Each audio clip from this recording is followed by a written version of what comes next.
There we go. Oof. Did not have the microphone on. Hello. Hello, my name is Isaac Anzu, and I will be your guide tonight in the wonderful world of harem anime.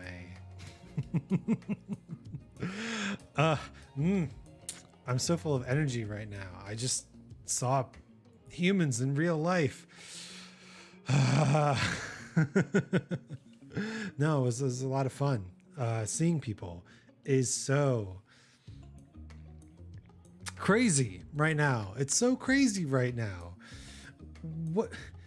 How do you interact? I feel so full of energy. I want to tell people about it. Hey, guess what? I saw people. I did it. I told people.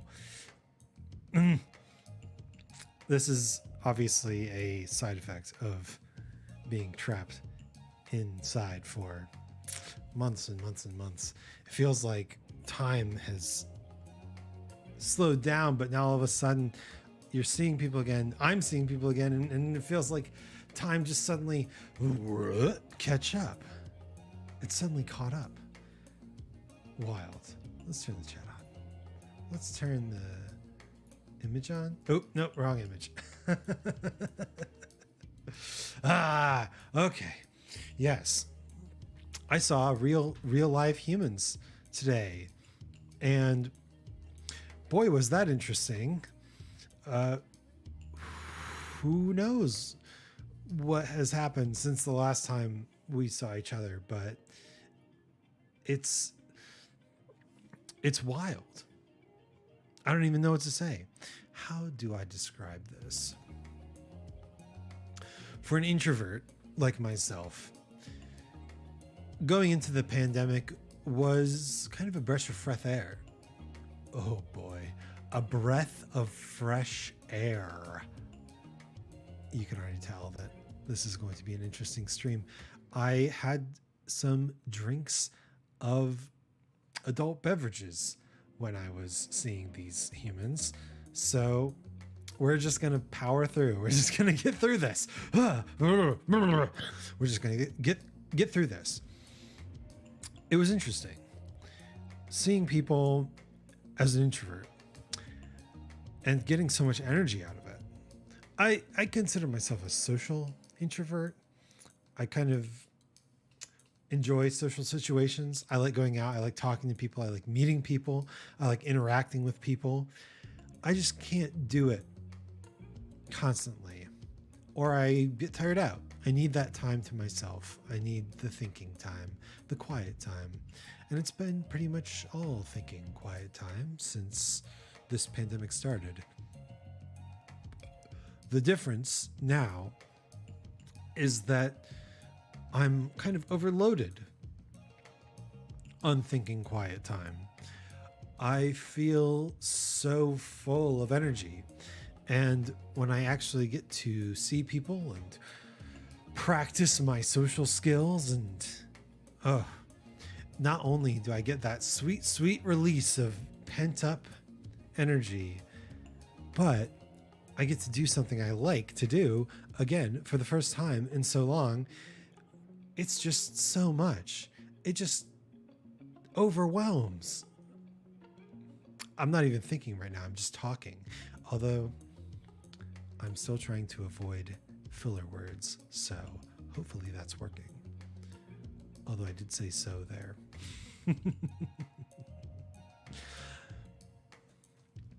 I can't handle seeing people right now. It's too much. I'm overstimulated. I'm freaking out a little bit. Okay. Today we're talking about harem anime. One of my favorite genres of anime, actually. So I have a beef against romance most of the time, because what often happens with romance in any genre is that you have romance as kind of a secondary genre. It's an action movie, but the male and female lead get together at the end. It's a mystery movie, but there's some sexual tension between the detective and the female lead, or the male lead. You know, we can have female detectives. It's 2021. Or romance is the primary indicator, the primary genre, and there's no other genre.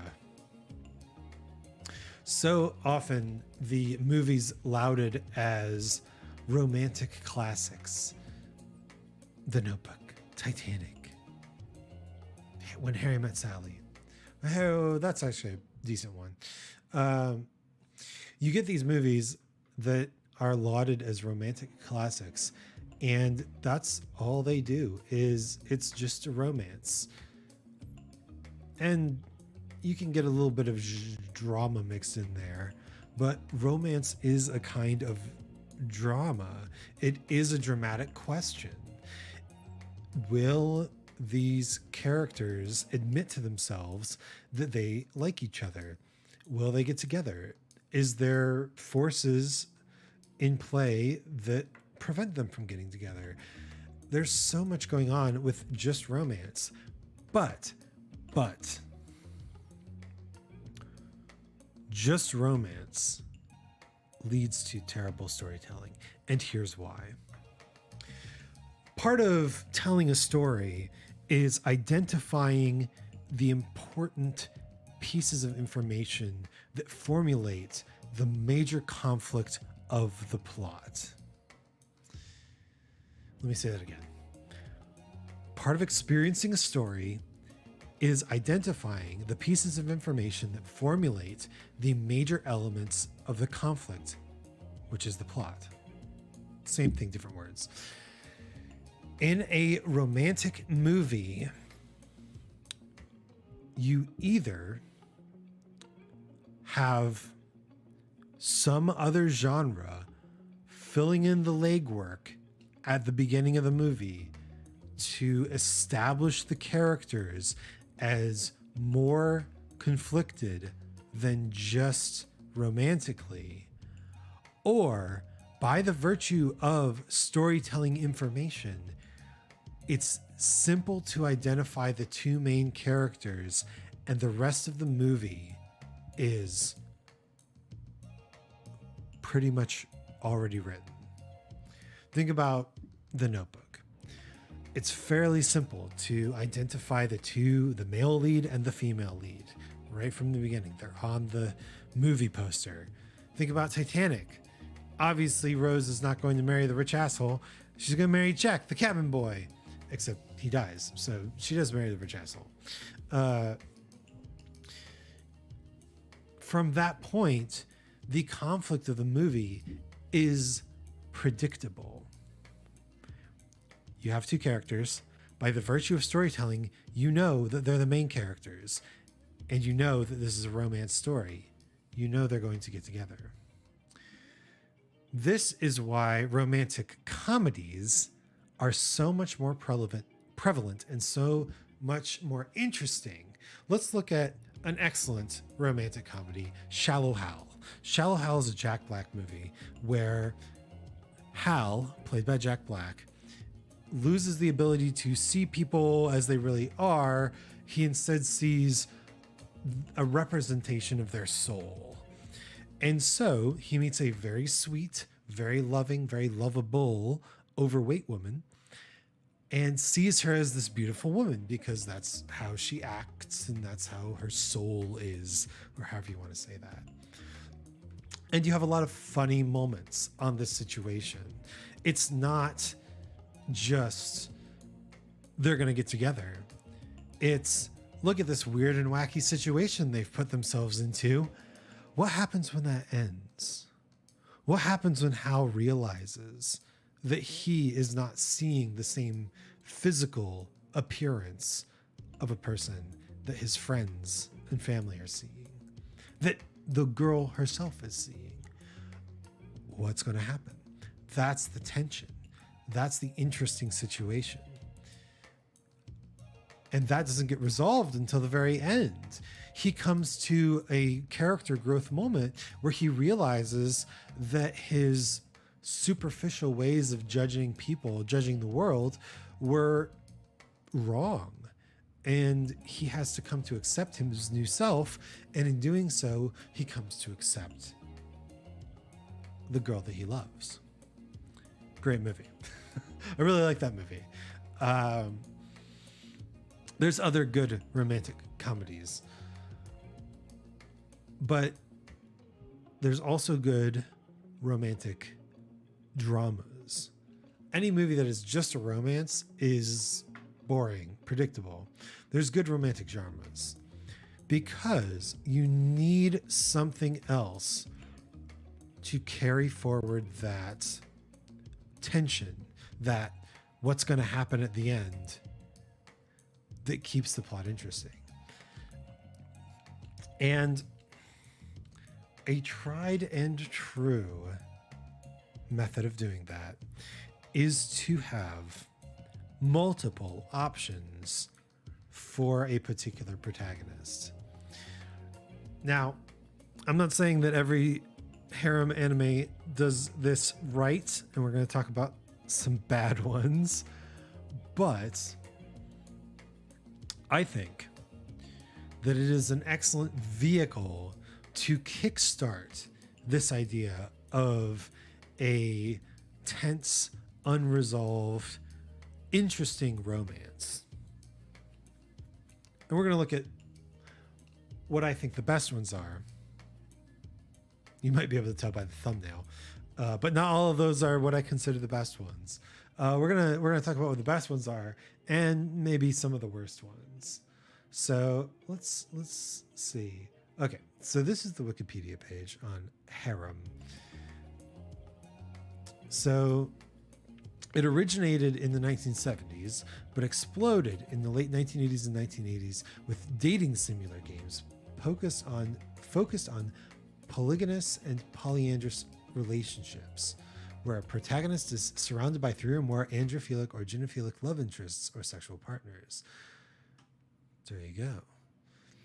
So it originated in this genre of game where you have a choice, which I think is really fascinating. There's very few dating simulators that make a successful move to anime.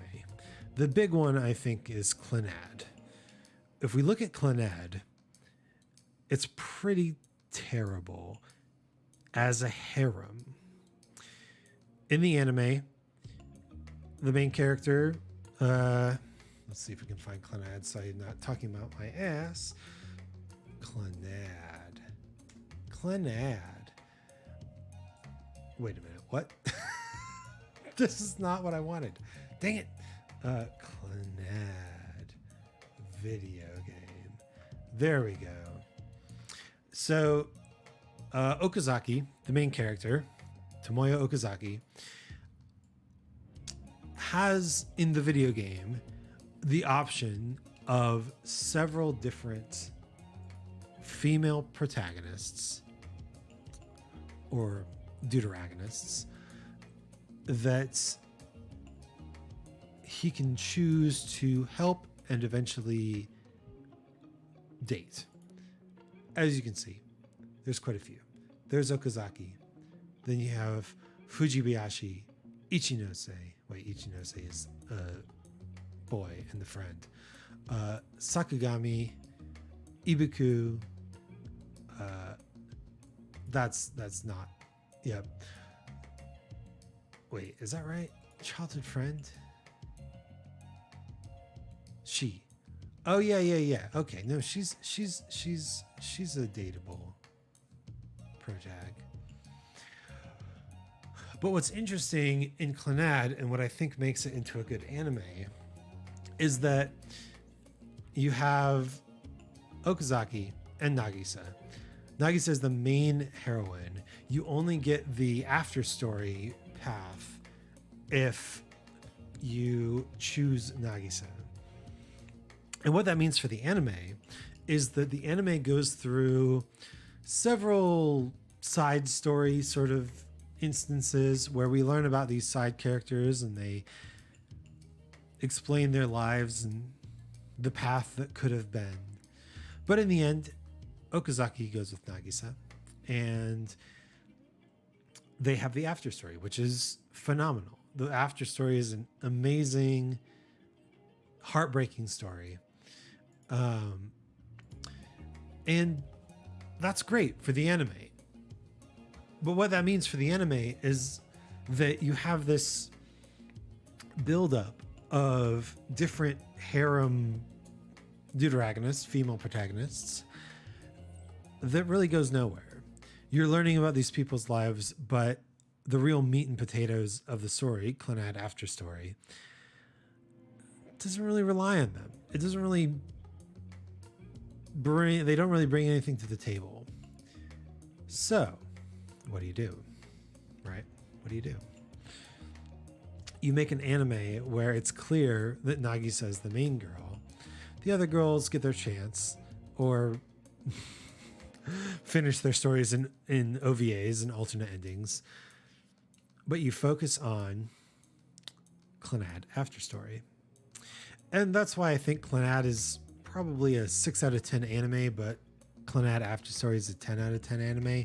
At least the second half of Clannad after story is a 10 out of 10 anime, because the first half is just kind of a continuation of Clannad. There's a lot going on there. Anyway, dating simulators don't often make good animes, because in a dating simulator, you usually choose pretty early on who you want to date. That ruins the dramatic tension that comes from a proper harem anime. You need that question of potential partners in order to prolong the simple romantic question of, do they like each other? Let's talk about one of the animes in my thumbnail. Let's talk about We Never Learn. We Never Learn. Excellent. Or Bokuben, as it was known. So, very interesting series. The series follows the story of Nariyuki Nariyuki Yuiga, a high school student tasked with tutoring 3 female geniuses as they start to gradually develop romantic feelings for him. The interesting thing about this story is that in the end, there are actually 5 female leads. The author ended up writing a separate ending for each female lead. And that's really interesting, because to me, it speaks something to the characters. First off, it speaks that these characters, these 3 girls, Fumino Furuhashi, Rizu Ogata, and Uraka Takamoto, as well as the other 2 characters, Asumi Kominami and Mafuyu Kirisu, any of them would have to be written in such a way that their character arcs are resolved through a relationship with a main character. And I think that's interesting, but not great. The problem with this approach to harem anime is that in any of those given endings, you essentially truncate or even forsake the character arcs of the other characters. So the first character that the author wrote an ending for was this one, Uraka Takamoto. Spoilers, I guess. But they all get an ending, so not spoilers. When that ending came out, people were very upset because they didn't feel like the other characters had received the proper development and conclusion to their stories. Now, not all the characters had super strong stories at the time, but a couple of the characters, particularly two of them, the fan favorite two, which didn't include Urika, had stories that deeply needed resolution, that had hanging plot threads and unresolved character conflicts. And by choosing to specify a single person as the winner, the author left these character development threads completely untouched, completely unresolved. Not good. Very not good. And to me, it wasn't a surprise when the author announced that they were going to resolve all the other endings, because of course they were. They had set up so much of these character development arcs that to not resolve those endings would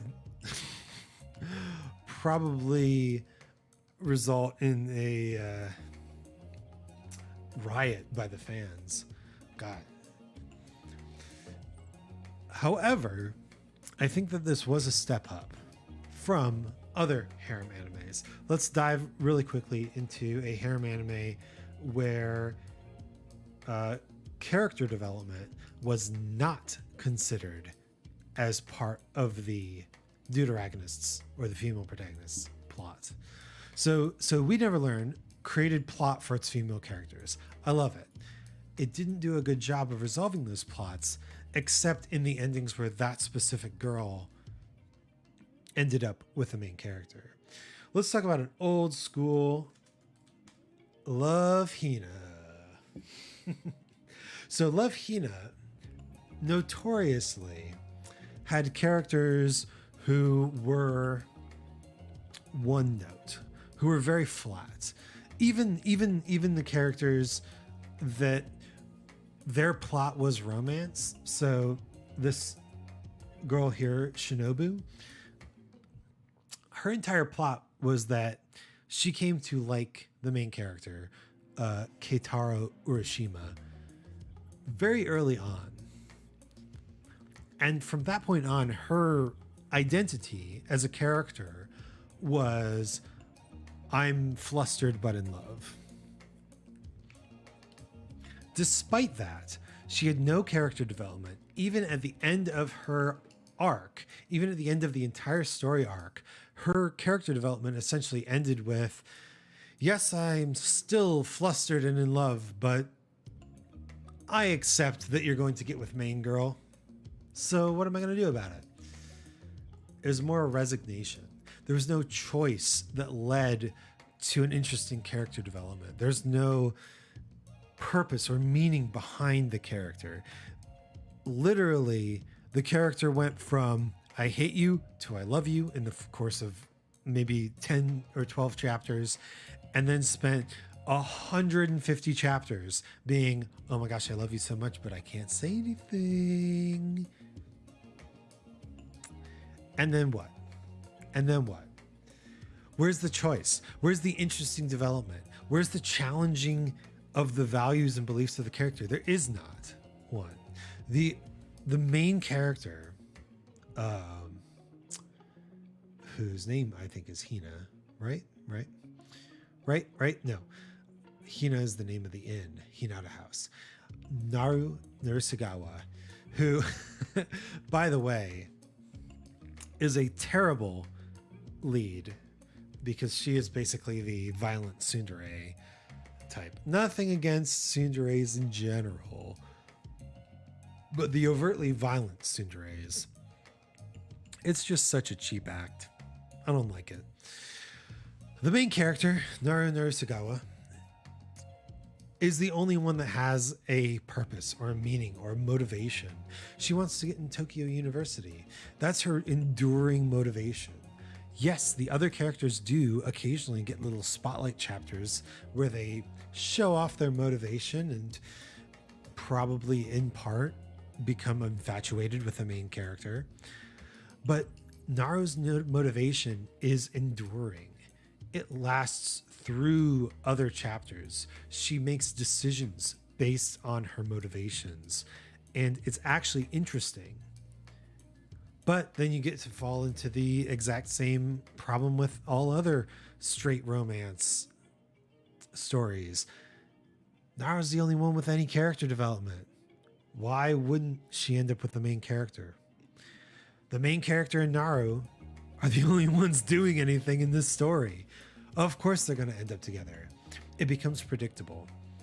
And yes, there's a twist at the end, but it's really actually pretty dumb. I'm not going to spoil it here, but it's a pun. The twist is a pun.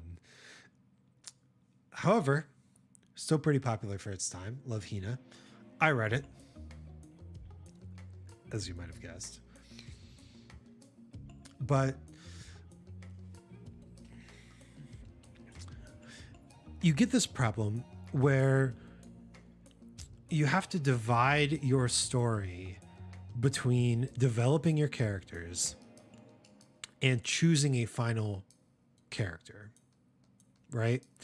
On one hand, if you set up this harem of characters, female protagonists, male protagonists, whatever, and you give them problems and you develop those problems and you let them solve those problems, then you're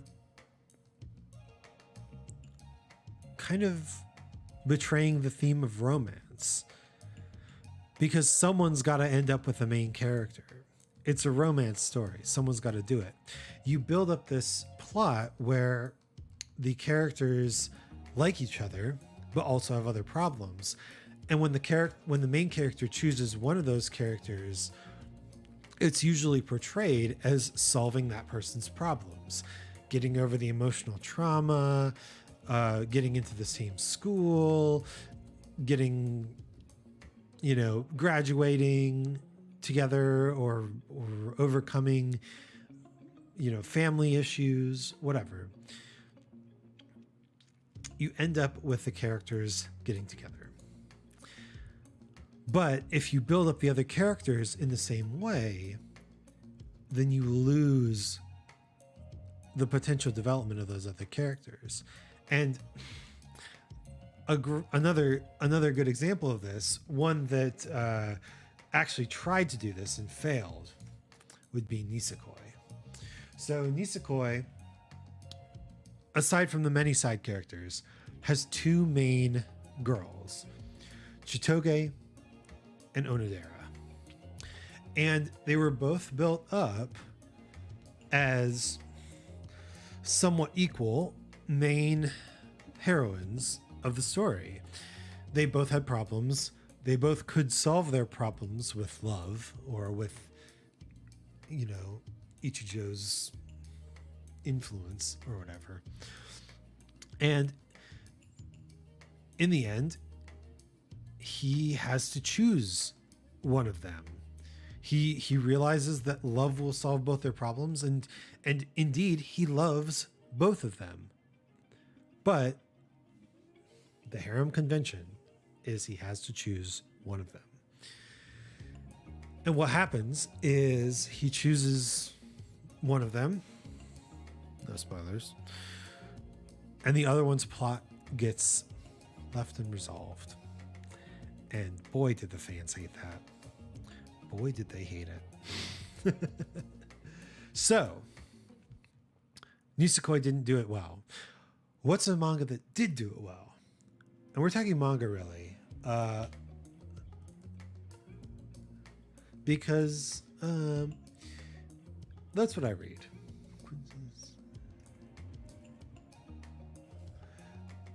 Yeah, I realize I'm typing it in on screen. Quintessential Quintuplets. The story of Futaro Uesugi, who is hired as a private tutor for a group of identical quintuplets, Ichiko, Nino, Miku, Yotsuba, and Itsuki Nanako. And if you don't know Japanese, yes, their names do essentially translate to 1, 2, 3, 4, 5. But what this story does is it sets up its characters in a particular way. They all have problems, and like many harem shows, some of the girls realize they are in love with the main character early on, or earlier than others, you could say. What this series does, which I think is brilliant, is that over the course of the story, each of the girls, one by one, comes to the realization that it is not romance that they're actually looking for. The first one, I think, is Itsuki, the fifth of the quintuplets, who comes to the conclusion that this tutor, romance, all that sort of stuff, it's not for her. She wants to pursue her dream of being a teacher and of taking care of her other sisters. That's the other interesting thing in this manga, is that you've also got a sisterhood dynamic. None of the characters can be particularly mean to each other, nor can they ignore each other, because they're always sisters. And so you've got this really interesting dynamic where you've got these 5 female protagonists who can't avoid each other, who have to reconcile their differences, and who are slowly coming to the conclusion that what they need in their lives is not necessarily what they thought they did. Until you get to the point in the story, which is very controversial, but personally, I was rooting for the girl that won the entire time. Go team that girl. I love her. She's great. Until you get to the point in the story where every girl has found a path forward without romance, except for one. All the girls still want to be in a relationship. They want to be together with the main character, but their problems have been resolved. The relationship would be something extra, something nice, something wonderful to have in their lives, in addition to the growth and character development they've already experienced. Except for one of the characters who can't get past this romance block, can't get past this sisterhood block, can't get past this character development block. And in the end, in my opinion, the main character recognizes this. And the main character, who has, over the course of the story, Futaro starts out as a very closed off, very personal, quiet, studious person. Over the course of the story, he understands the value of empathy and connection. He understands how important it is to have people in your life that you can give and take from. And I think he realizes that although he could take romance and love and sweetness and kindness from really any of the girls, there's only one who would take in return, who he could devote himself to and be her number one, be her reason for loving and reason for being there. And I think it's a very utilitarian love story in that he is kind of choosing the girl that needs him most. But I don't think that that's a wrong choice. I think that in your life, you're going to find people who aren't excellent friends, but have their own things going on. They don't need you in their lives. They don't need you to be a part of what they're doing. They can just go do it. But I think that there's something special when you find someone who you want to build a dream with together. Someone who is not just a friend who could go and do great things with or without you, but someone who you can sympathize and synergize with.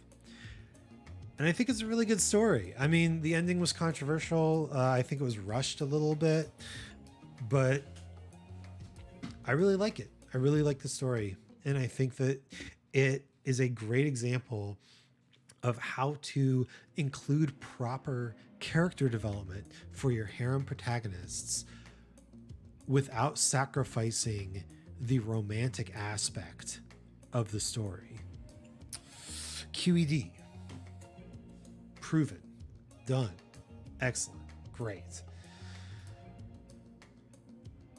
So there's a lot of harem anime and manga, and I do have a favorite one. We'll get to that. But I want to talk about one more, and I don't even know if I can find it.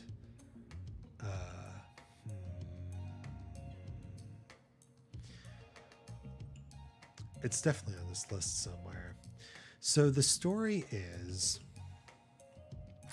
this guy, the main character, moves to an island where his mother was from before she got married and had him and moved in with his dad. And on this island, they have a special ritual where there's a shrine maiden who is very chaste and dutiful. And over the course of this ritual, she selects a person of great importance to the island community and consummates a child with them to essentially carry on the community.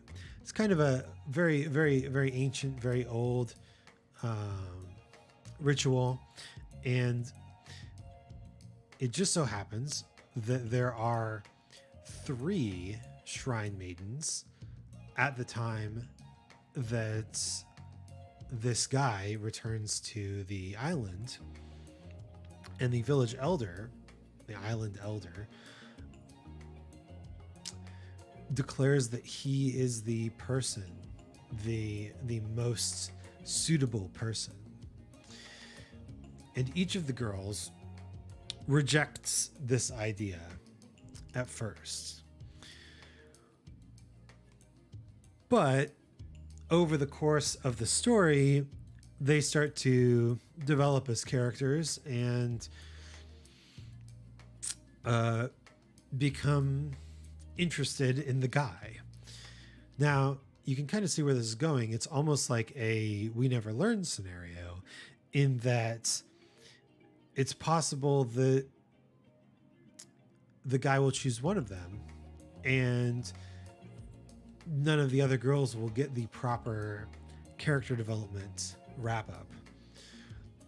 However, the guy, who is pretty typical harem protagonist, just letting things happen to him, not sure what to do, the guy makes an interesting character choice. He decides that he is going to do his best to accept all 3 of the girls. And of course, there's a bunch of drama about that. But in the end, they do so. And they each have a chapter where they talk about how their particular problems were addressed by the acceptance of this main character, and how they're trying to move forward living in this 4-person relationship. And I really like that one. It's rare to find a harem where the main character chooses everyone. And I think that one did it right.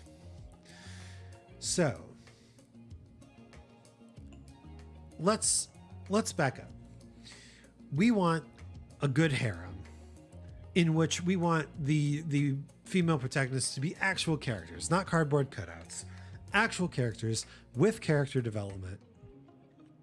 And we want the main character, hopefully, to have some character development over the course of the story as well. We want interesting choices and good story beats that may or may not end in romance. They don't have to. But we need the story to support that. So, is there such a thing? Is it possible to have a harem anime where everyone gets their romantic ending and character development through romance, and the main character gets development, but we still have the single romance aspect of it? And the answer is yes, there is. There is an excellent example of such an anime, and it is called The World God Only Knows. I'm just going to gush about this for a while, so if you don't like this anime, get out of here. The World God Only Knows is about a man who is proficient in dating sims and used to the ways of conquering digital women, who is tasked by a spirit to turn his conquering prowess to real women. So what you get is this story where he goes from female protagonist to female protagonist, each time going through an entire romantic, dramatic, even comedic cycle with that one girl. And they have character development. And what's interesting is he, through his romantic situations with them, ends up developing their character. So essentially what you get, and they forget at the end of the thing, because magic. So essentially what you get is you have a series of romances where you get introduced to a female character.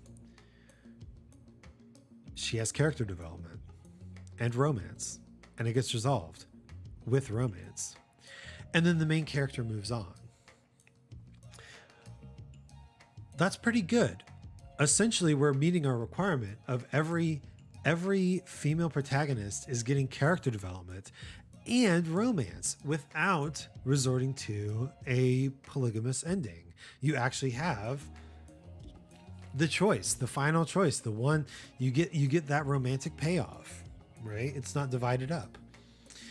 Not to say that polygamy or dividing up the romantic payoff is a bad choice. It's not a very common choice. So it's cool to see a manga anime.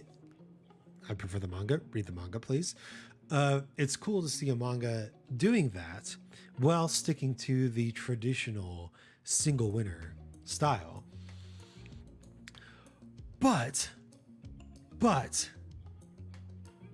The World God Only Knows goes two steps further.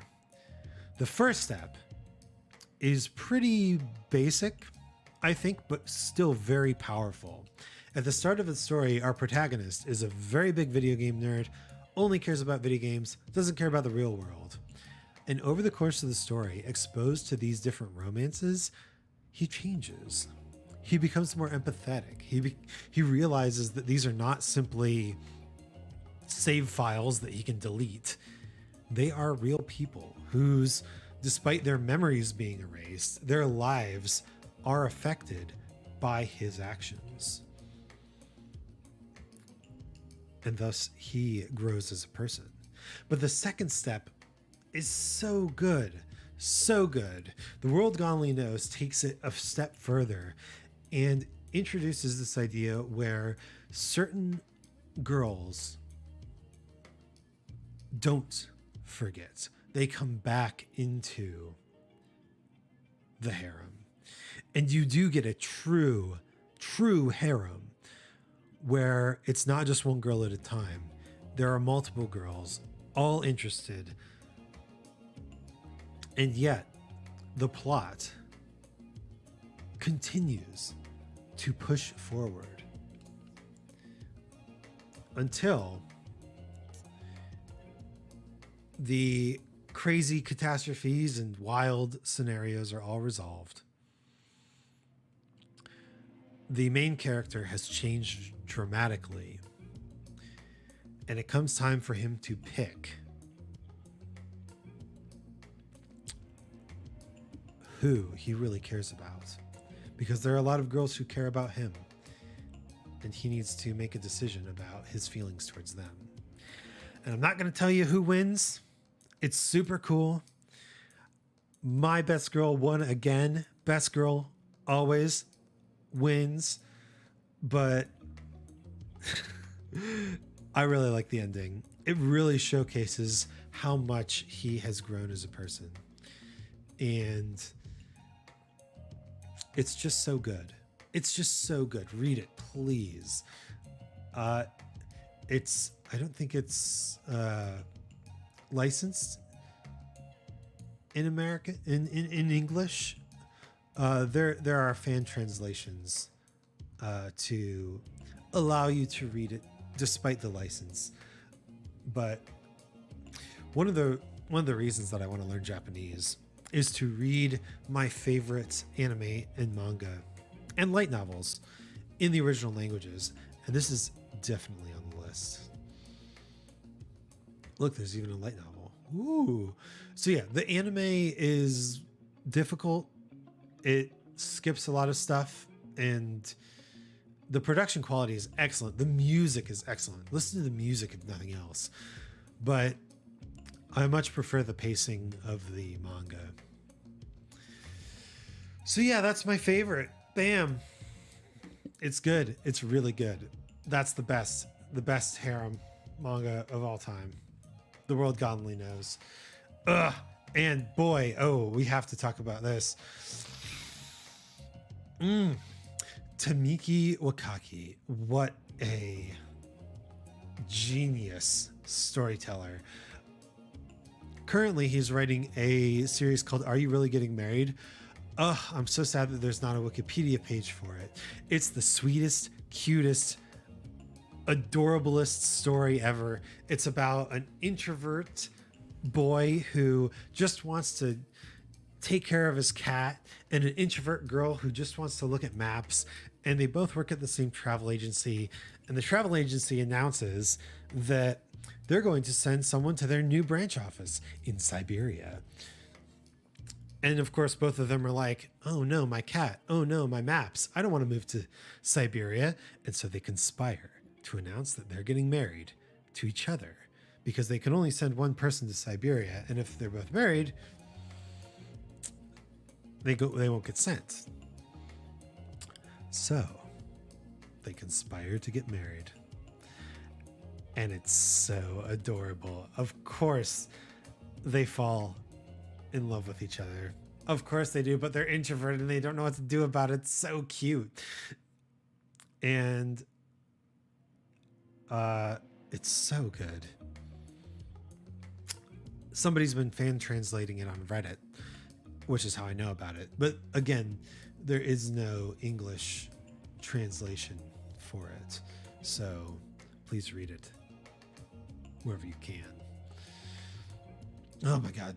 This guy, Tamiki Wakagi, is just the best. I haven't read any of his other stuff, but they're all pretty short. Look, he spent 7 years on The World God Only Knows, and now a couple years on Are You Really Getting Married? Everything else is only 1 or 2 years long.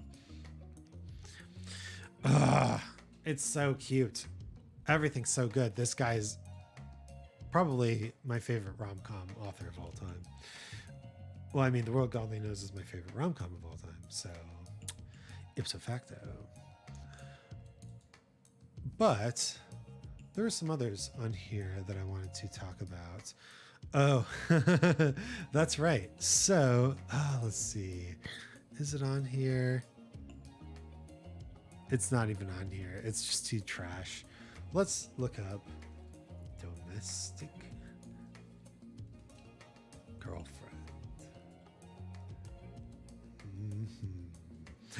This is a trash show. So I do like to philosophize about the values of harem anime and how character development is important and how the harem situation provides proper dramatic tension for a long-running story, but it often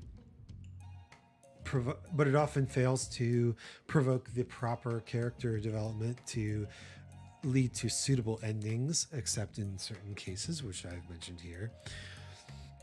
Domestic Girlfriend is none of those things. It's a trash heap, and it is always going to be a trash heap, and even the ending is a flaming pile of garbage. And boy, was it fun to read.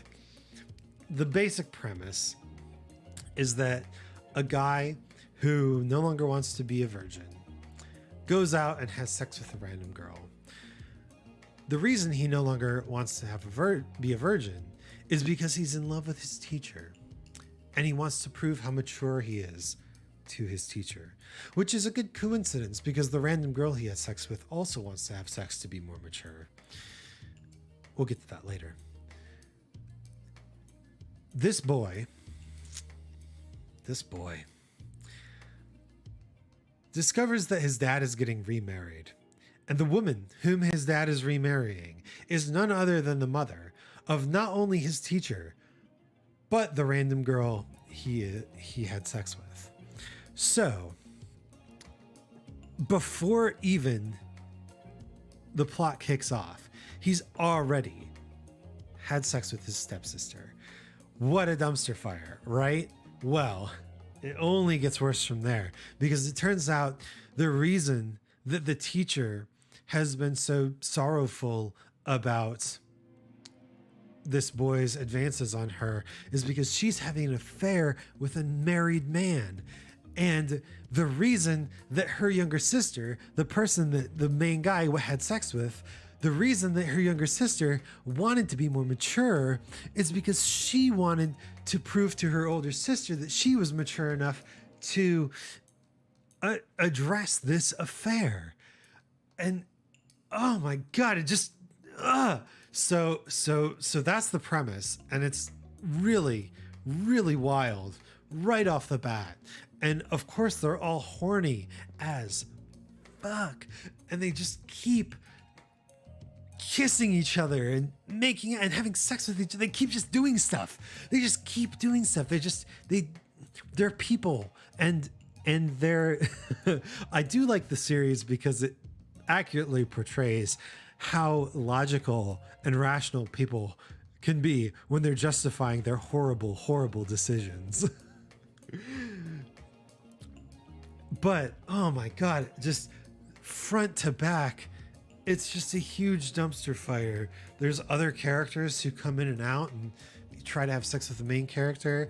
The main character, like, goes through so much relationship drama.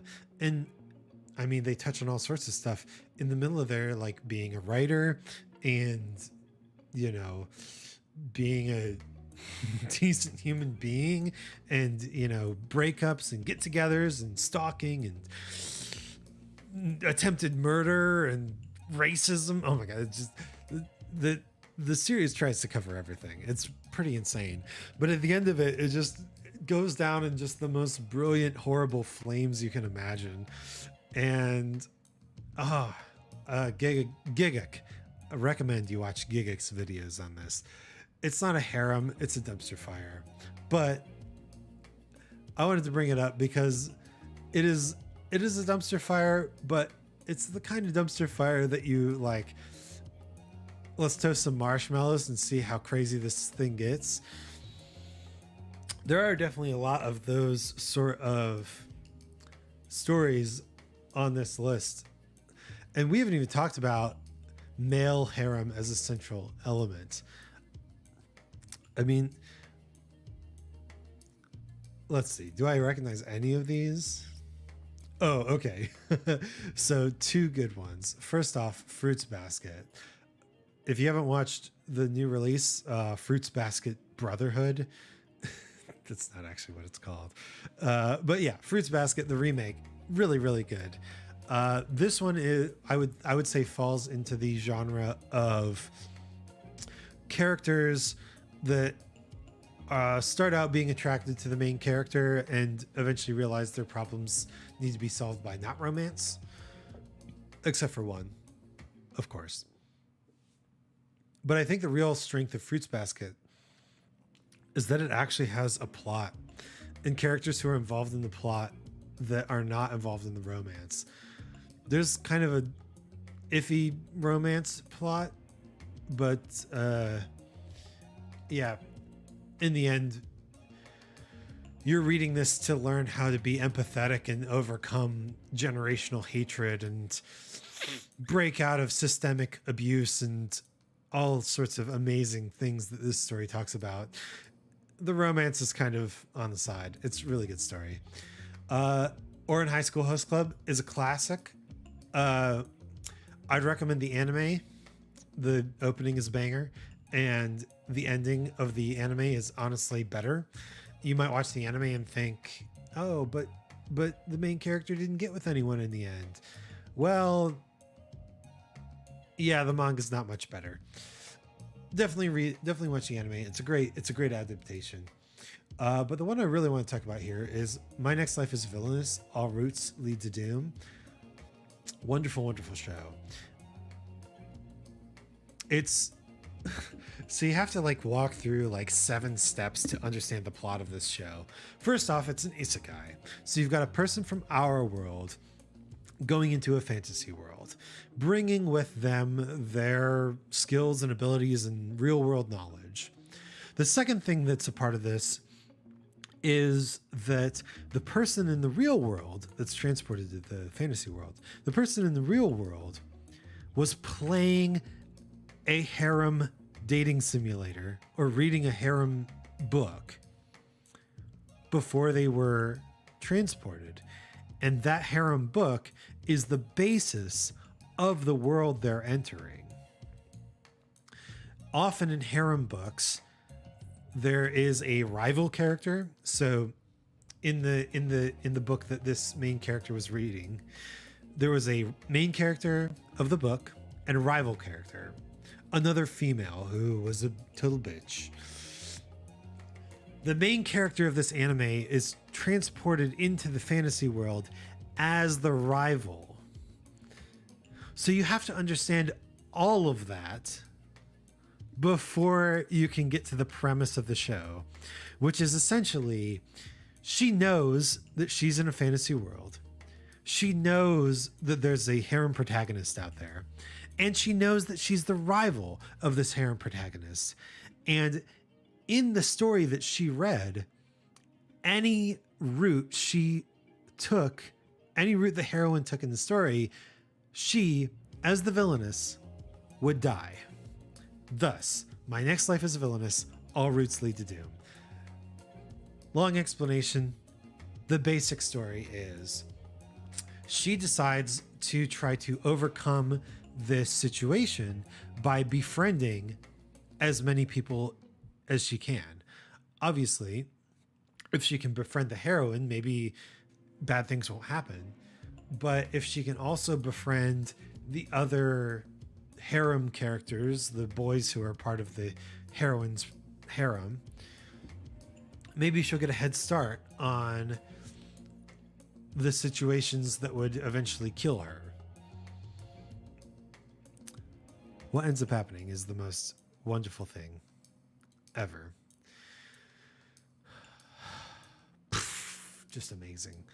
So, aside from her, there are 4 male characters, the heroine, and 2 other female side characters.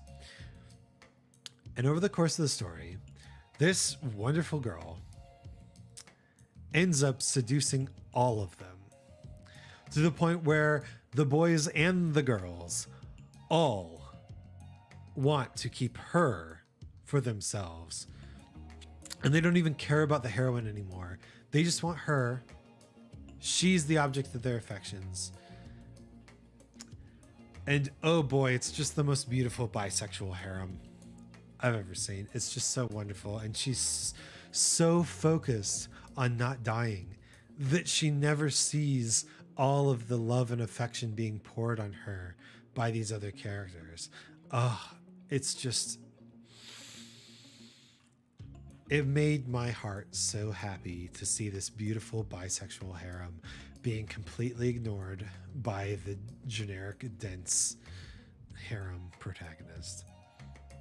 It made me happy. I loved it. I wouldn't say that this is my favorite harem. Certainly that the story is not yet done as far as the anime is concerned. But it is definitely a good one. People describe the series as focusing around Katarina Kleiss, who amasses a polyamorous bisexual harem. Yes.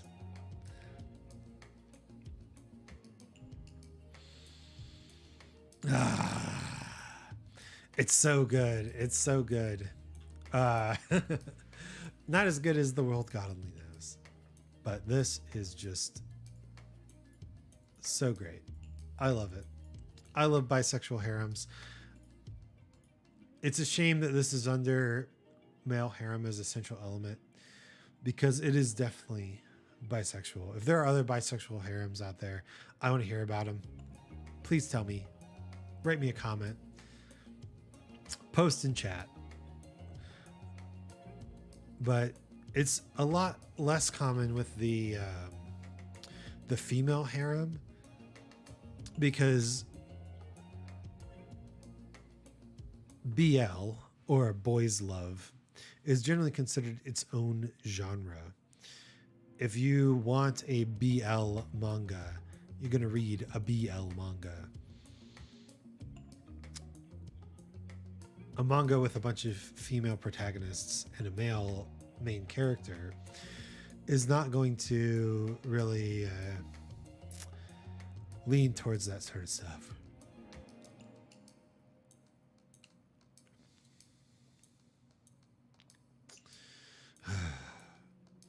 More bisexual harems.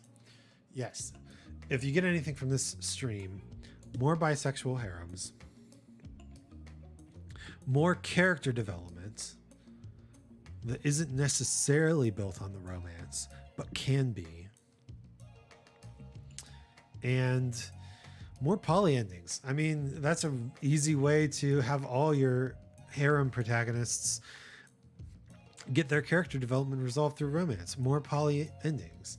I'm sure there's some other poly endings in here. I still can't find that one